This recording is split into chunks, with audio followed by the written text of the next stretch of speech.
Labuk sang hala se sen thok lai han se Labuk sang hala se sen thok lai han se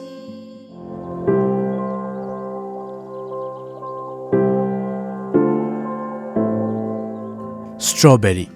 angang halkhaidana pamnariba haisingi marakta ama oiri.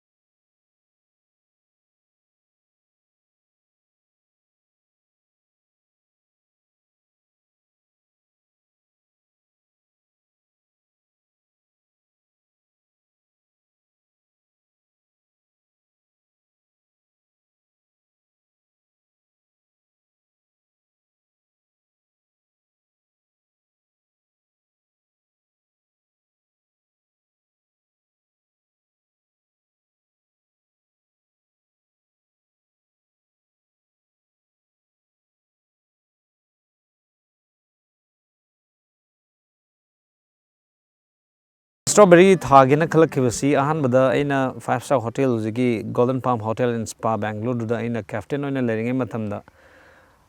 aina bakery da chatlaga bakery da room dagi aingonda order torokpa ganjida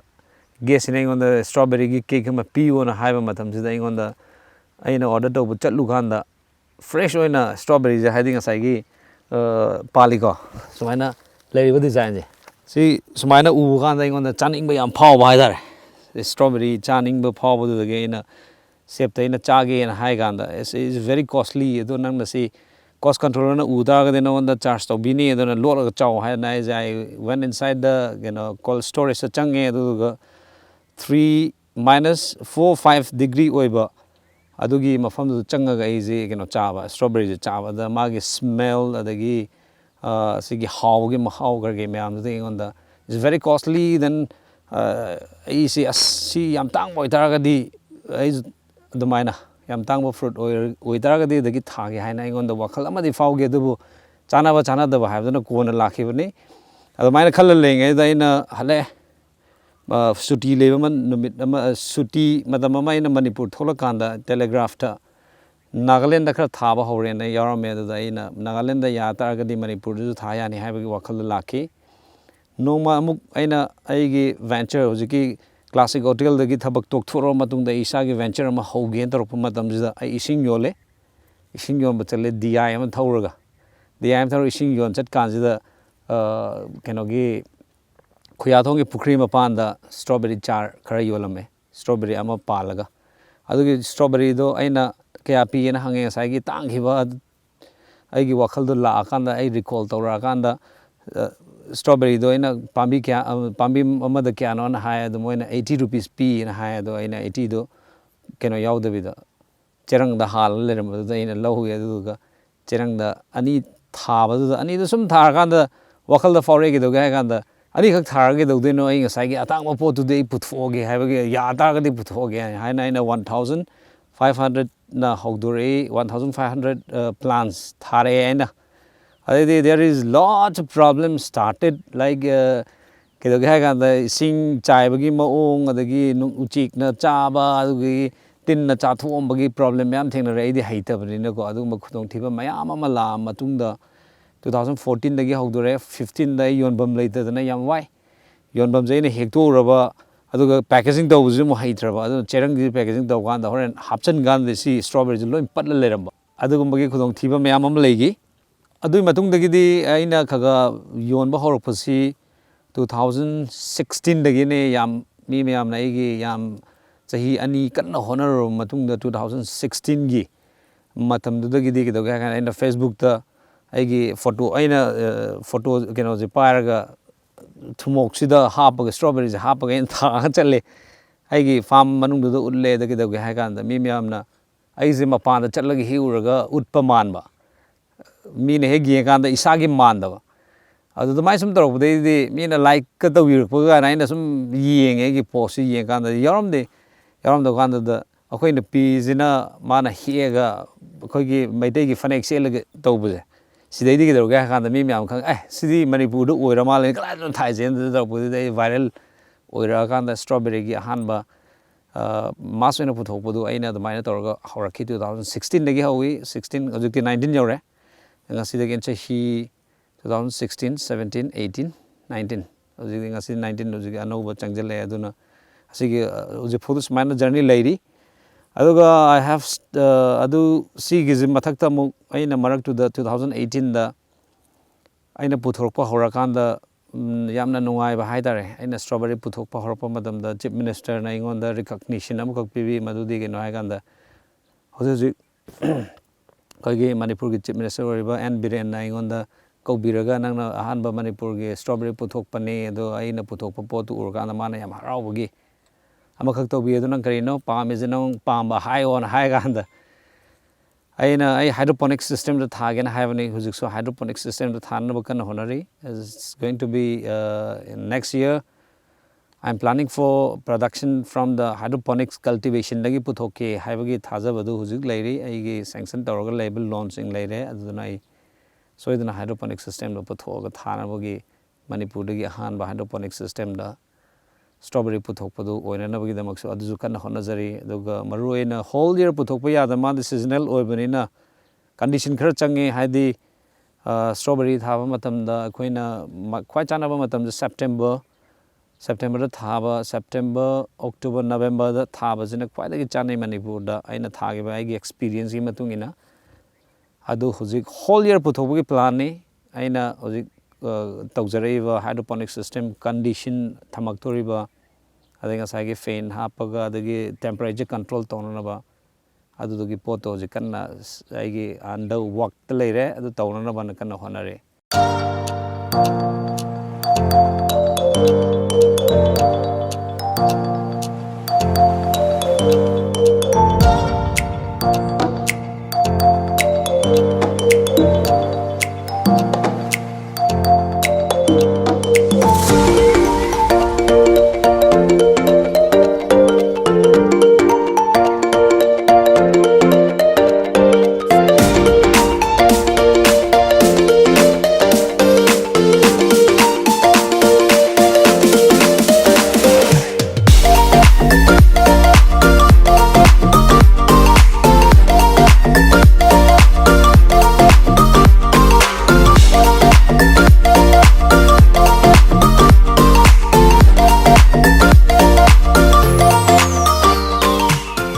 process of cultivation gi matangda strawberry thabase kamain thagadage haibada matangda khoi maroina ahanbada yam marurisi magi bed chemba haidi sigi thagadariba potchina leigidaba mafam je sembajene yam lurise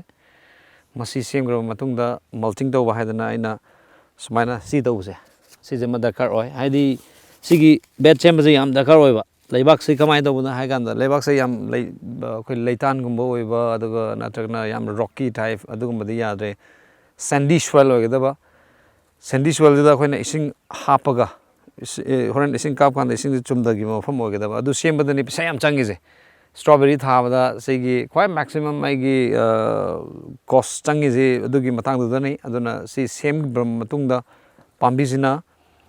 holland gi pambi charni holland gi charge tissue culture pune da tissue culture tobani tissue culture tawriba potse khoina adagi chelaba matungda si yorakanda thabane tharise sumaina hadi pambi amaga lapnabaji foot ama amuki changni lapnarise distance sumaina legdam adu bai khitang pikna in tawbane adu sigi leribja drip irrigation hapkadabje hujik drip irrigation hapanang hodabna maram oidana hujik tuluna ising chaire ado drip irrigation athu matamda hamnabuju sem sadan leibne harib sigi mafamji maktadana ina hydroponic system gi installation tawnana ba hujik sem sarje maram aduna ina drip irrigation hapobode yam kanna kana ba leite ade hujik haptabane adu strawberries la matungda thara kanda masi thabadagina palakpa boki magi matamji koigi supnagi 3 months to 4 months ki keno khaktani haidi matam khaktani changise aduga khoi paisa na adum onthok yare this is very matam yam short period ki oiba crops oiba maram aduna ke doga khanda khoina farmers na yam laina paisa do yam ꯊꯨꯅ ꯑꯣꯟꯊꯣꯛꯄ ꯌꯥꯕ ꯄꯥꯝꯕꯤ ꯑꯃꯈꯛꯁꯨ ꯑꯣꯏ ꯃꯁꯤ ꯌꯥꯝ ꯃꯌꯥꯝꯗꯁꯨ ꯑꯩꯅ ꯁꯖꯦꯁ ꯇꯧꯅꯤꯡꯉꯤ ꯃꯔꯝꯗꯤ ꯀꯩꯅꯣ ꯍꯥꯏꯀꯥꯟꯗ ꯑꯩ ꯈꯛꯇꯅ ꯄꯨꯊꯣꯛꯄꯁꯤꯅ ꯃꯅꯤꯄꯨꯔ ꯄꯨꯝꯕ ꯆꯥꯕ ꯀꯣꯟꯅꯕꯁꯨ ꯅꯠꯇ꯭ꯔꯤ ꯃꯄꯥꯟꯒꯤ ꯑꯦꯛꯁꯄꯣꯔꯠ ꯇꯧꯒꯗꯕ ꯃꯌꯥꯝ ꯑꯃꯁꯨ ꯂꯩꯔꯤ ꯑꯗꯨꯅ ꯃꯔꯝ ꯑꯣꯏꯗꯨꯅ ꯑꯩꯈꯣꯏ ꯂꯧꯃꯤꯁꯤꯡꯁꯤꯅꯁꯨ ꯌꯥꯝ ꯏꯟꯇꯔꯦꯁ ꯂꯩꯕꯤꯔꯒꯗꯤ ꯑꯩꯈꯣꯏ ꯁꯤ ꯊꯥꯕ ꯍꯧꯅꯅꯕꯁꯨ ꯑꯩ ꯃꯊꯪꯗꯒꯤꯗꯤ ꯀ꯭ꯂꯥꯁꯀꯨꯝꯕ ꯇꯧꯔꯒ ꯀꯃꯥꯏꯅ ꯇꯧꯔꯒ ꯍꯧꯖꯤꯛ ꯑꯩꯅ ꯏꯁꯥꯃꯛꯅꯁꯨ ꯈꯪꯗ꯭ꯔꯤꯕ ꯄꯣꯠꯇꯨꯗ ꯑꯩꯅ ꯇꯥꯛꯑꯀꯥꯟꯗ ꯃꯤꯅ ꯂꯧꯕꯤꯔꯣꯏꯗꯕꯗꯨꯒꯤ ꯌꯦꯡꯉꯒ ꯑꯩꯅ ꯍꯧꯖꯤꯛ ꯍꯥꯏꯖꯗꯕꯅꯤ ꯑꯗꯣ ꯍꯧꯖꯤꯛ ꯊꯥꯔꯤꯕ ꯄꯥꯝꯕꯤꯁꯤ 15,000 ꯄ꯭ꯂꯥꯟꯁꯅꯤ 15,000 ꯄ꯭ꯂꯥꯟꯁꯤ ꯍꯧꯖꯤꯛ ꯆꯥꯎꯔꯥꯛꯅ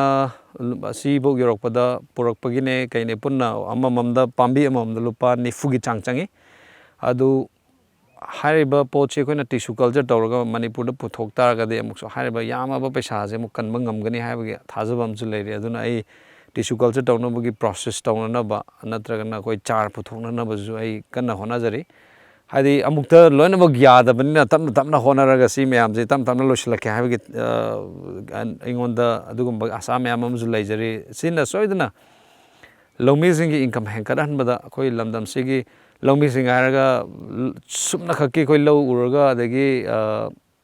ꯐꯧ ꯈꯛꯇꯪ ꯎꯔꯒ ꯅꯠꯇ꯭ꯔꯒꯅ ꯀꯔꯤꯒꯨꯝꯕ ꯑꯃꯈꯛꯇꯪ ꯇꯧꯔꯒ ꯂꯩꯕꯒꯤ ꯃꯍꯨꯠꯇ ꯁꯤꯒꯨꯝꯕ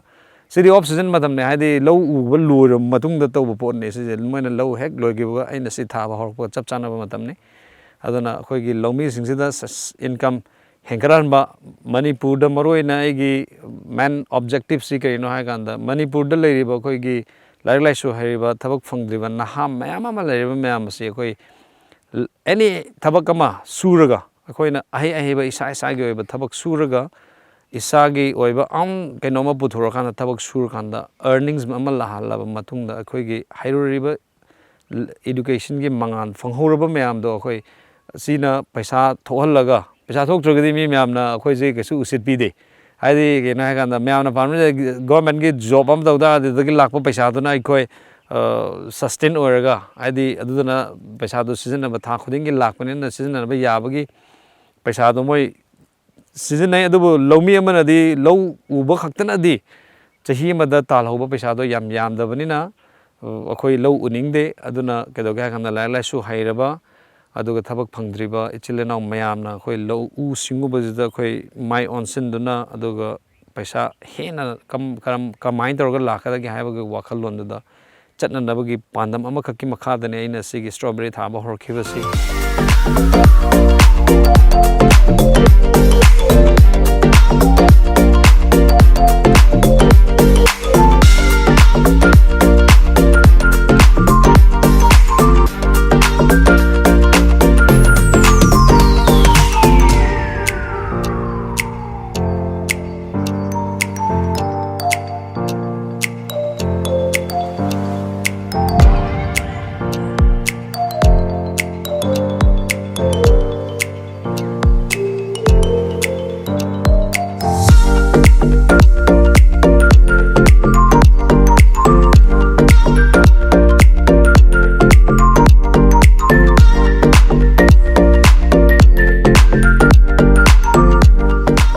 ꯊꯥꯕ ꯃꯇꯝꯗ ꯀ꯭ꯔꯥꯎꯟ ꯍꯥꯏꯗꯅ ꯖꯒꯥ ꯑꯃꯈꯛ ꯂꯩ ꯀ꯭ꯔꯥꯎꯟ ꯍꯥꯏꯁꯦ ꯁꯤꯅꯤ ꯑꯩꯈꯣꯏꯒꯤ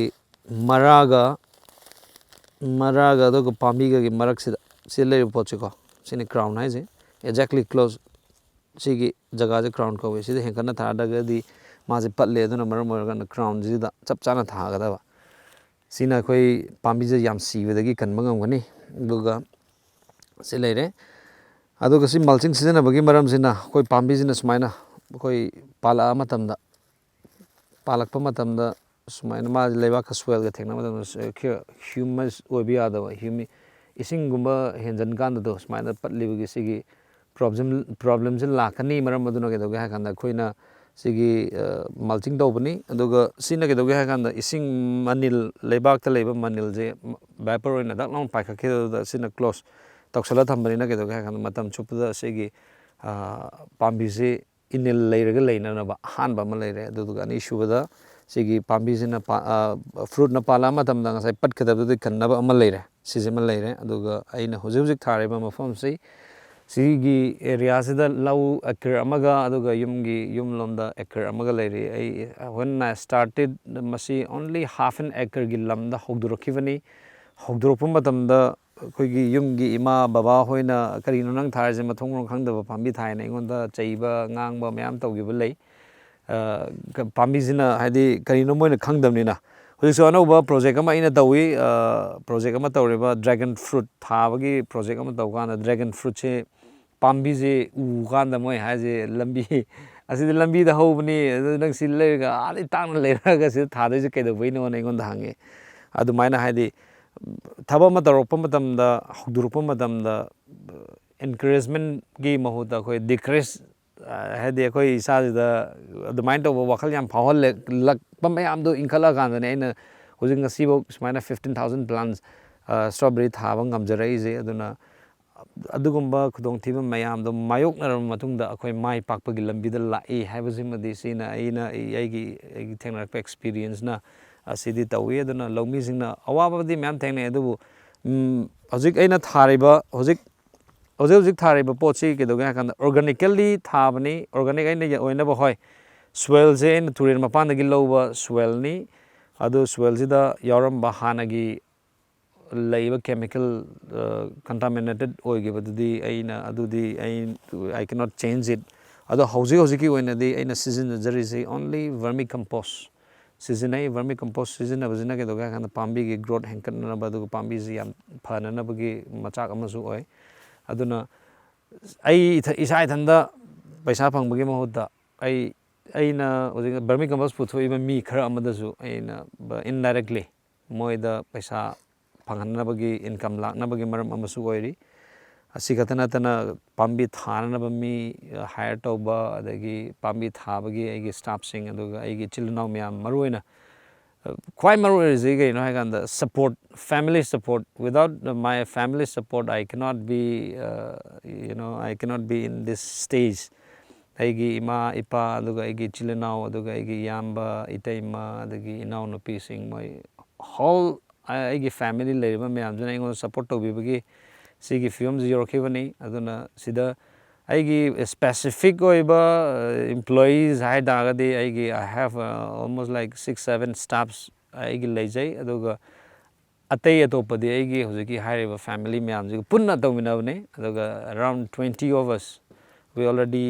been engaged with this cultivation ꯑꯗꯨ ꯍꯧꯖꯤꯛ ꯂꯩꯔꯤ ꯑꯗꯨ ꯃꯈꯥ ꯇꯥꯕ ꯆꯥꯎꯊꯣꯛꯅꯕꯒꯤ ꯑꯗꯨꯒꯨꯝꯕꯒꯤ ꯁ꯭ꯀꯣꯞ ꯈꯔꯁꯨ ꯑꯗꯨꯝ ꯂꯩꯔꯤ ꯑꯩꯅ ꯁꯨꯝ ꯃꯈꯥ ꯇꯥꯕ ꯆꯥꯎꯊꯣꯛꯀꯦꯅꯁꯨ ꯈꯜꯂꯦ ꯑꯗꯨꯒ ꯑꯩꯒꯤ ꯃꯤꯡ ꯑꯀꯣꯏꯖꯝ ꯄꯦꯇꯦ ꯃꯩꯇꯩ ꯑꯗꯨ ꯑꯩ ꯍꯧꯖꯤꯛ ꯑꯥꯏ ꯀꯣꯂꯦꯖ ꯑꯣꯐ ꯇꯤꯆꯔ ꯏꯖꯨꯀꯦꯁꯟꯗ ꯑꯩ ꯂꯦꯛꯆꯔ ꯑꯣꯏꯅ ꯂꯩꯖꯕꯅꯤ ꯑꯗꯨ ꯑꯩꯒꯤ ꯄꯥꯔꯠ ꯇꯥꯏꯝ ꯍꯥꯏꯕ ꯇꯥꯔꯦ ꯑꯩꯈꯣꯏ ꯐꯦꯃꯤꯂꯤ ꯄꯨꯟꯅ ꯇꯧꯃꯤꯟꯅꯕꯅꯤꯅ ꯁꯤꯒꯨꯝꯕ ꯊꯕꯛ ꯑꯁꯤꯗ ꯏꯁꯥꯅ ꯏꯁꯥꯕꯨ ꯁꯦꯜꯐ ꯔꯤꯂꯥꯏꯟꯁ ꯑꯣꯏꯅꯕ ꯑꯗꯒꯤ ꯃꯌꯥꯝꯗꯁꯨ ꯏꯅꯣꯚꯦꯇꯤꯞ ꯑꯣꯏꯕ ꯑꯥꯏꯗꯤꯌꯥꯁ ꯑꯗꯒꯤ ꯑꯅꯧ ꯑꯅꯧꯕ ꯋꯥꯈꯜꯂꯣꯟ ꯀꯌꯥ ꯄꯤꯔꯒ ꯑꯅꯧ ꯑꯅꯧꯕ ꯑꯥꯏꯗꯤꯌꯥꯁꯤꯡ ꯄꯨꯊꯣꯔꯒ ꯃꯅꯤꯄꯨꯔꯁꯤ ꯌꯥꯝꯅ ꯁꯦꯜꯐ ꯁꯐꯤꯁꯤꯌꯦꯟꯠ ꯑꯣꯏꯕ ꯁꯦꯜꯐ ꯔꯤꯂꯥꯏꯟꯁ ꯑꯣꯏꯕ ꯑꯗꯨꯒꯨꯝꯕ ꯂꯝꯗꯝ ꯑꯃ ꯑꯩꯈꯣꯏꯒꯤ ꯃꯔꯨꯑꯣꯏꯅ ꯊꯕꯛ ꯐꯪꯗ꯭ꯔꯤꯕ ꯅꯍꯥꯔꯣꯟꯁꯤꯡ ꯑꯁꯤꯗ ꯌꯨꯠꯁꯤꯡ ꯑꯁꯤꯗ ꯄꯤꯅꯕꯒꯤ ꯑꯥꯏꯗꯤꯌꯥꯗ ꯑꯩꯈꯣꯏꯅ ꯏꯁꯥꯅ ꯏꯁꯥꯕꯨ ꯍꯤꯡꯕ ꯉꯝꯖꯩ ꯍꯥꯏꯕꯁꯤ ꯃꯁꯤ ꯎꯠꯅꯕꯒꯤꯗꯃꯛ ꯑꯩꯈꯣই ꯁꯤꯒꯨꯝꯕ ꯑꯁꯤ ꯇꯧꯖꯕꯅꯤ ꯑꯗꯣ ꯑꯗꯨꯝ ꯑꯩꯈꯣꯏ ꯑꯦꯅꯤ ꯐ꯭ꯔꯤ ꯂꯩꯕ ꯇꯥꯏꯃꯤꯡꯗ ꯍꯥꯏꯕ ꯇꯥꯔꯦ ꯑꯩꯈꯣꯏꯁꯤ ꯑꯗꯨꯝ ꯅꯥꯄꯤ ꯁꯦꯡꯗꯣꯛꯄ ꯑꯗꯒꯤ ꯏꯌꯥꯝꯕꯒꯤ ꯊꯕꯛꯁꯤꯗ ꯑꯩꯈꯣꯏ ꯃꯌꯥꯝ ꯂꯣꯏ ꯏꯟꯚꯣꯜቭ ꯇꯧꯔꯒ ꯑꯩꯈꯣꯏ ꯃꯌꯥꯝ ꯄꯨꯟꯅ ꯍꯣꯠꯅꯃꯤꯟꯅꯗꯨꯅ ꯃꯅꯤꯄꯨꯔꯒꯤ ꯂꯩꯔꯤꯕ ꯃꯤꯌꯥꯝꯁꯤꯡ ꯑꯁꯤꯗ ꯀꯩꯒꯨꯝꯕ ꯈꯔ ꯑꯩꯈꯣꯏꯁꯨ ꯇꯧꯕ ꯉꯝꯃꯤ ꯃꯌꯥꯝꯗ ꯀꯩꯒꯨꯝꯕ ꯈꯔ ꯎꯠꯊꯣꯛꯄ ꯑꯗꯒꯤ ꯃꯤꯁꯤꯡꯁꯤꯗ ꯁꯨꯝꯕꯒꯤ ꯊꯧꯅꯥ ꯑꯁꯤ ꯌꯨꯠꯁꯤꯡꯁꯤꯗ ꯃꯣꯏꯗ ꯏꯁꯥꯅ ꯏꯁꯥꯕꯨ ꯊꯕꯛ ꯄꯤꯖꯕ ꯉꯝꯅꯕꯒꯤ ꯑꯥꯏꯗꯤꯌꯥꯁꯤꯡ ꯑꯁꯤ ꯑꯩꯈꯣꯏꯅ ꯁꯤꯌꯔ ꯇꯧꯅꯕꯒꯤꯗꯃꯛ ꯁꯤꯒꯤ ꯚꯦꯟꯆꯔ ꯑꯁꯤ with the help of our family members and specially my brother ꯈꯣꯒꯦꯟ ꯑꯩꯈꯣꯏ ꯃꯌꯥꯝ ꯍꯣꯠꯅꯃꯤꯟꯅꯔꯒ ꯁꯤ ꯇꯧꯖꯕꯅꯤ ꯑꯗꯨꯅ ꯃꯁꯤꯗ ꯑꯩꯈꯣꯏ ꯑꯗꯨꯝ ꯌꯥꯎꯔꯦ ꯊꯕꯛꯁꯦ ꯑꯩꯈꯣꯏꯒꯤ ꯐꯦꯃꯤꯂꯤ ꯃꯦꯝꯕꯔ ꯅꯨꯄꯤꯗꯒꯤ ꯑꯗꯒꯤ ꯑꯉꯥꯡꯗꯒꯤ ꯏꯃꯥꯗꯒꯤ ꯏꯌꯥꯝꯕ ꯑꯩꯈꯣꯏ ꯄꯨꯟꯅ ꯇꯧꯃꯤꯟꯅꯔꯒ ꯑꯗꯒꯤ ꯑꯇꯣꯞ ꯑꯇꯣꯞꯄ ꯑꯩꯈꯣꯏꯅ ꯃꯇꯝꯒꯤ ꯃꯇꯨꯡ ꯏꯟꯅ ꯗꯔꯀꯥꯔ ꯂꯩꯕ ꯍꯥꯏꯇꯥꯔꯦ ꯁꯨꯝꯕ ꯃꯤꯁꯤꯡ ꯑꯩꯈꯣꯏ ꯑꯦꯡꯒꯦꯖ ꯇꯧꯖꯩ ꯑꯗꯨꯒ ꯊꯕꯛꯁꯤ ꯑꯩꯈꯣꯏ ꯑꯗꯨꯝ ꯇꯧꯃꯤꯟꯅꯩ ꯍꯥꯏꯇꯥꯔꯦ ꯁ꯭ꯇ꯭ꯔꯣꯕꯦꯔꯤ ꯊꯥꯕ ꯈꯛꯇꯅ ꯅꯠꯇ꯭ꯔꯒꯅ ꯁ꯭ꯇ꯭ꯔꯣꯕꯦꯔꯤ ꯐ꯭ꯔꯦꯁ ꯑꯣꯏꯅ ꯌꯣꯟꯕ ꯈꯛꯇꯅ ꯑꯩꯈꯣꯏꯒꯤ ꯏꯟꯀꯝ ꯅꯠꯇ꯭ꯔꯒꯅ ꯉꯁꯥꯏꯒꯤ ꯐꯥꯔꯃꯔꯁꯤꯡꯁꯤꯒꯤ ꯏꯟꯀꯝꯁꯦ ꯍꯦꯟꯒꯠꯍꯟꯕ ꯍꯥꯏꯁꯦ it's not going to be possible like ꯃꯥꯗꯤ ꯁ꯭ꯇ꯭ꯔꯣꯕꯦꯔꯤꯁꯤ ꯌꯥꯝ ꯀꯨꯏꯅ ꯊꯝꯕ ꯌꯥꯗꯕ ꯄꯣꯠ ꯑꯃꯈꯛꯁꯨ ꯑꯣꯏ ꯁ꯭ꯇ꯭ꯔꯣꯕꯦꯔꯤꯁꯤ ꯌꯥꯝ ꯀꯨꯏꯅ ꯍꯥꯏꯗꯤ ꯀꯨꯏꯅ ꯊꯝꯖꯤꯜꯂꯀꯥꯟꯗ ꯃꯥꯗꯤ ꯌꯥꯝ ꯊꯨꯅ ꯄꯠꯀꯟꯕ ꯄꯣꯠ 70% of this fruit is with water ꯏꯁꯤꯡ ꯌꯥꯎꯕꯅ ꯃꯔꯝ ꯑꯣꯏꯔꯀꯥꯟꯗ ꯃꯥꯗꯤ ꯌꯥꯝ ꯊꯨꯅꯁꯨ ꯄꯠꯂꯦ ꯌꯨꯅꯤꯠ ꯑꯃ ꯍꯥꯞꯄꯒ ꯁꯤꯒꯤ ꯄꯣꯠꯁꯦ ꯁ꯭ꯇ꯭ꯔꯣꯕꯦꯔꯤꯁꯦ ꯍꯧꯖꯤꯛ ꯁꯨꯃꯥꯏꯅ ꯐ꯭ꯔꯦꯁ ꯑꯣꯏꯅ ꯄꯨꯊꯣꯛꯄꯁꯤꯒꯤ ꯃꯍꯨꯠꯇ ꯖꯦꯝ ꯑꯣꯏꯅ ꯄꯨꯊꯣꯛꯄ ꯄ꯭ꯌꯨꯔꯤ ꯑꯣꯏꯅ ꯄꯨꯊꯣꯛꯄ then even wine same ya do ko sidadi wine do keno to go mande the government on the keno pick the mande do even strawberry wine the bottle 250 POA Shillong da Shillong the PO rabani na ko zoom tangani do had it can be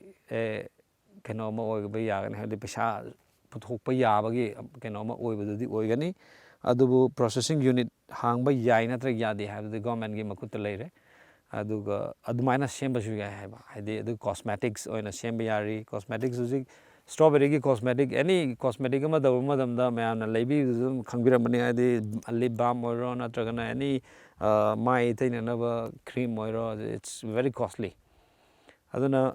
sigi poch the mang na ba macham ta yaw di hai tare aina thariba strawberry gi pambi sing si the different sizes or bagi maram aduga different shape laiba aduga magi ngang gi design kenariba aduga shape kenari maram se gi na kan variety gi matung ne kenai aina hojik thariba varieties sina sweet charlie ga we sina round kitang changa ga hadi shape ani is amana elongated or is man lai man kitang khena ba lai lai maram se gi na kan chard na ni aduga thumbagi sweetness su khara khenai sweetness is depend on the function nungsa mangal aduga ngasai char gi makha poli adu charge gi matung in akhoi gi how banatragana magi chef ki mo ongjil lei